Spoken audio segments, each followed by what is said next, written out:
El projecte de l'Escola del Cuidar és un projecte de suport als cuidadors no formals de pacients amb demència. La majoria de les cures avui en dia dels pacients amb demència recauen en els cuidadors, familiars sobretot. Són cures de 24 hores diàries i això el que ocasiona és una alta repercussió a nivell físic i psicològic del familiar. Ens adonem que ja ells mateixos manifesten una necessitat d'ajuda. En algun moment han manifestat sentir-se els grans oblidats. A vegades quan parlem de solitud no volguda ens pensem que són persones soles.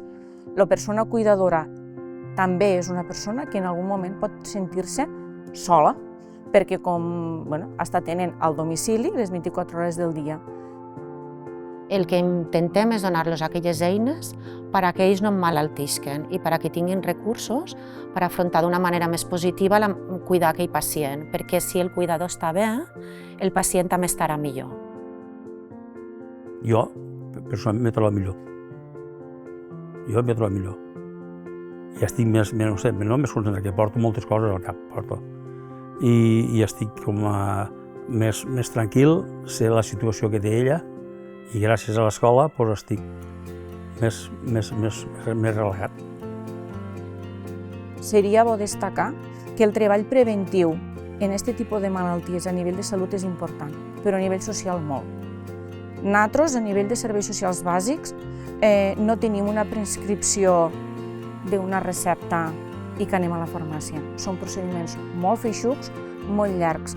Quan més se treballa la prevenció, més treballem proactivament, voldrà dir que més treballarem el risc de sobrecàrrega, que ens coneix com a porta d'entrada al sistema públic de serveis socials, perquè, a més, les demències són una de les principals causes d'institucionalització.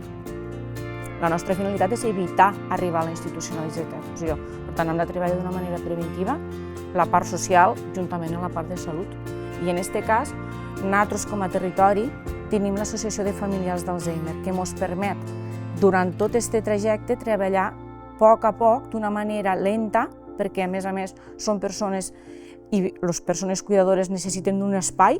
Si necessiten un espai vol dir que la persona malalta l'hem d'atendre en algun lloc, no?